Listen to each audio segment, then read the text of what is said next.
Hi, everybody out there in Bison Land. This is David Asper, U of M alumnus, and I'm currently the acting dean of the Faculty of Law. And I'm super excited to be talking today with another alumnus, a very successful alumnus, Josh Morry. Hi, Josh. Hello. Josh is an extraordinary scholar and young leader, and he's been a change maker throughout his life. And in recognition of that, you're getting a big award, an Outstanding Young Alumni Award. And it's great. I'm actually sitting where the magic happened. Do you recognize where I am? You're in my office. And in fact, I'm at the law school and I asked if I could be in your office and they said I wasn't allowed to. So but you're welcome to mine. So it's great to be sitting where you worked so hard and probably came up with a lot of the things that had an impact. But I want to ask you sort of the real existential questions just about your experience at the University of Manitoba, which is where did you eat on campus? It's tough. So halfway through my time, they renovated University Center, and it became fantastic. And I started eating there a lot. With healthy food. Yes, with healthy food. Although I got the bison burger almost daily, and then I developed an addiction to Subway sandwiches. I got a lot of those.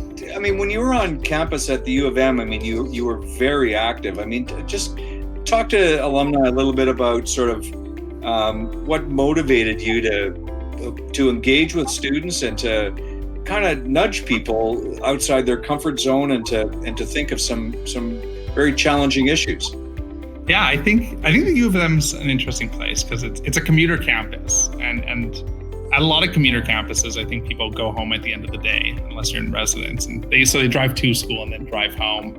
But the U of M's interesting because even though it is a commuter campus and then everyone goes home at the end of the day, I think people really want to get involved. And there's a lot of student groups that people can join, and there's a lot of political advocacy that people want to do, despite the fact that they could easily go home at the end of the day.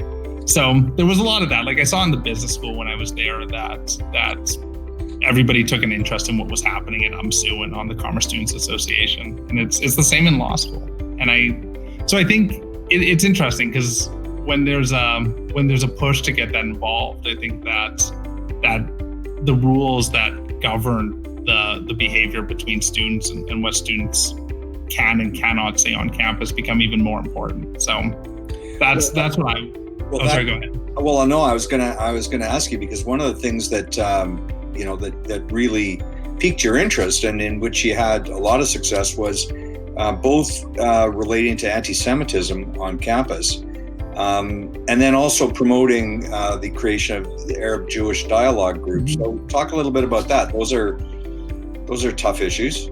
Yeah, they were. And so there was a student group on campus called Students Against Israeli Apartheid, which I believe was filled with people who wanted to do good and who were genuine people.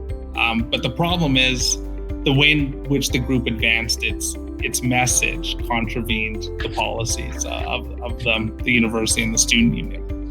So what I found was that there was a big desire to discuss the Arab-Israeli conflict and stand up for Palestinian rights and also the belief that there should be a Jewish homeland for the Jewish people. But I saw that unless the policies are enforced, then the campus becomes an unsafe space for people. And what I saw was that there were pennies being thrown at Jewish students in the hallway by sister groups of the one here. And even at the U of M, there were hook-nosed Jewish caricatures with swastikas on their foreheads being put up, posters of that being put up around the university. So it was becoming a place that was unsafe for students. Even on the other side, I think that Jewish students often got riled up and would do things that they regretted too. So it was bad. So some people, but in that environment, some people might want to retreat. And what drove you?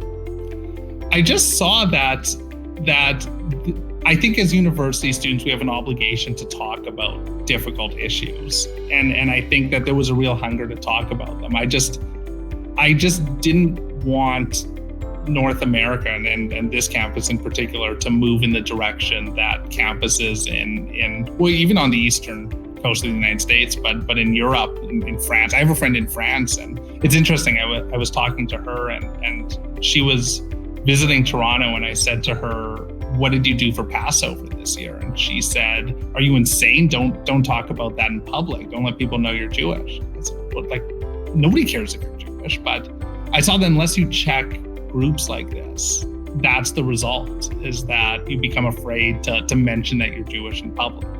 So I mean, it's fantastic that you did that, and it's a big part of why you're being recognized. But there's risk. There's risk in what you did, and so what sort of words of wisdom would you have to current U of M students who want to get engaged, potentially, with challenging and complex issues? What are your words of wisdom for them?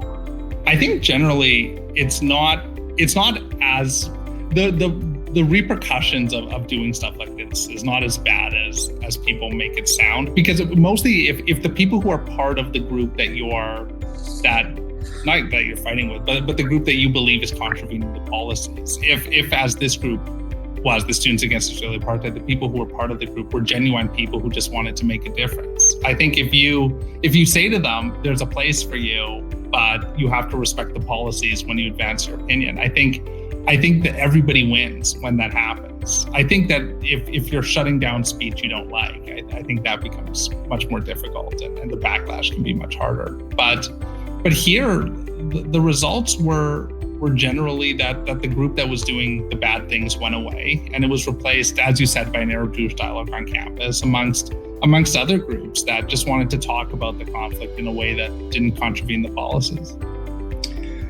Well, good on you for getting involved, and I think the campus is probably a better place for that. And I want to thank you for taking time with us today. There's a more expansive story of Josh's success and his career to date that you can read alongside the other 2020 Distinguished Alumni Award recipients, and you can find that in the new digital edition of UM Today, the magazine. So I encourage everybody to read that, and thanks for taking time, Josh, and I hope your mom is upstairs and going to give you some good food to eat. Save some for me. All right. Thank you.